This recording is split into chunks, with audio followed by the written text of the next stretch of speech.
बे समाव स्टुडिय'आव आं सन्दना इस्लारि। सापागुरि खख्लाबारि दख'रा दुलाराय बर' फरायसा आफादा बुलुर गेलेनाय बादायलायनाय हाबाफारि खुंफुंदों। सापागुरि खख्लाबारि दख'रा दुलाराय बर' फरायसा आफादनि फैगौ 6 आरो 7 दिसेम्बर 2021 अक्ट'आव खुंगा 28थि बोसोरारि जथुम्मा खुंफुंनो थाखाय थाग थियारि खालामदों आरो बेजोंनो सोमोन्दो लाखिनानै सापागुरि दख'रा एबसुआ बुलुर गेलेनाय बादायलायनाय होदों। बे बुलुर गेलेनाय बादायलायनायखौ बाक्सा जिल्लानि सिङाव थानाय दांग्रिगाव गामिनि देवल मन्दरनि फोथाराव खुंफुंनाय जादों आरो बे गेलेनायाव जोबथा गेलेनो हादोंमोन खख्लागुरि सापागुरि जौमा फरायसालिमा आरो बेनि हेंथायै गेलेदोंमोन सिमला दालाइसा एबसुआ। मख'नो गोनांदि बे बुलुर बादायलायनाय गेलेनायाव देरहासार जानो हायो खख्लाबारि सापागुरि जौमा फरायसालिमाया। बे हाबाफारिखौ बेखेवना होदोंमोन खख्लाबारि ब्लक इउपिपिएलनि आफादगिरि बिजु बर' कसारि आरो लोगोसेनो हाबाफारियाव बाहागो लानो हाबावो गलागाव पिसिडिसिनि चेयारमेन एन्टनि हाज'वारि, मंगल मुसाहारि, बारग' गाहाय नेहाथारि सापागुरि दख'रा एबसु आरो बाहागो लानो हाबावो सापागुरि दख'रा एबसुनि आफादगिरि नेहाथारि आरो बायदि बायदि बिबानाव थानाय बिबानगिरि बिथांमोनहा।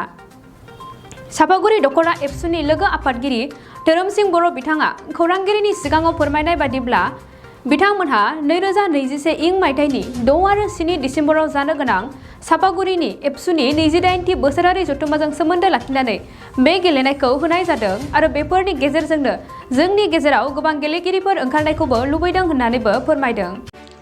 खुलुमबाय। गिबियावनो आङो सिके दख'रा दुलाराय बर' फरायसा आफादनि जानानै बड'लेण्ड बुब्लिनि बे चेनेलनि गेजेरजों बयनिसिमबो गाहाम हामलायनाय जासिग्रोनाय जाबाय।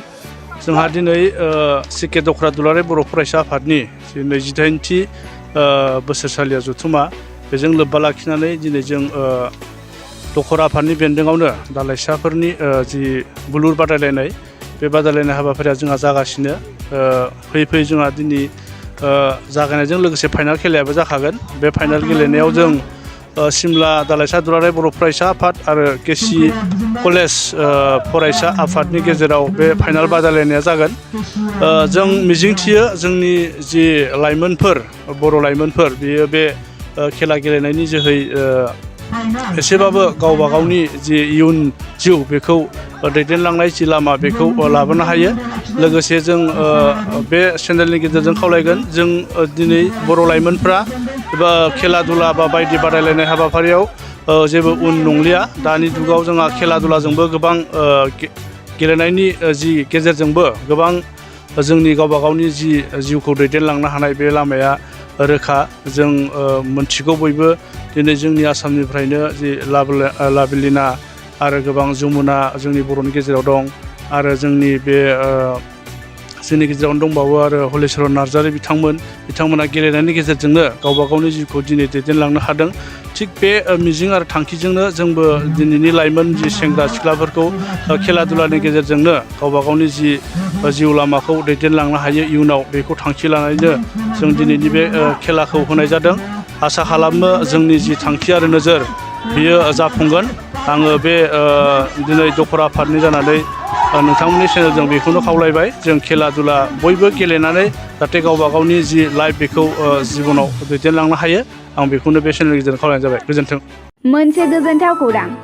गोजोननि नोगोर क'क्राझाराव थानाय बाजार इन्डिया आरो MRM हस्पिटाल साखाथियाव बड'लेण्ड थेरापिस्ट सेन्टाराव थुब्ला ब्रह्मआ गुबुन गुबुन रोखोमनि सानाय सुनाय गोनां सुबुंफोरनि थाखाय फाहामथाय होनाय जायो। जेरै जान्जि सानाय, हान्थु सानाय, गोदोना सानाय, आदै सानाय, आफादावदै सानाय, जानजि जरा सानाय, खर' सानाय, सिनस्रि जरा सानाय बैफोरबायदि सुबुंफोरनि सानायफोरखौ फाहामथाय होबोगासिनो दं।